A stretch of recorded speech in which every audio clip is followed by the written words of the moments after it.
Hello guys, welcome back. Today I'll show you how to hard reset the Samsung Galaxy A10s through settings. To get started, open settings. From here, scroll all the way down to general management.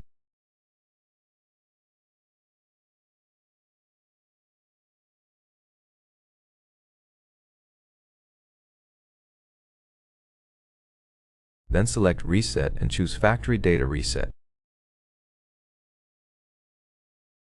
Performing this will remove all data from your phone, so back up anything you want to keep beforehand.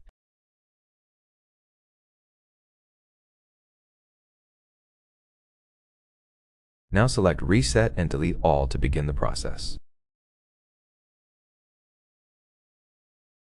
This will take several minutes, so just be patient.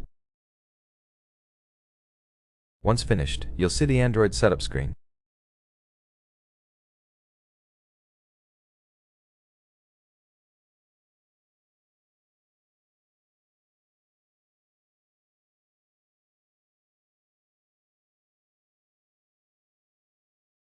The process is now complete and you can set up your device however you like.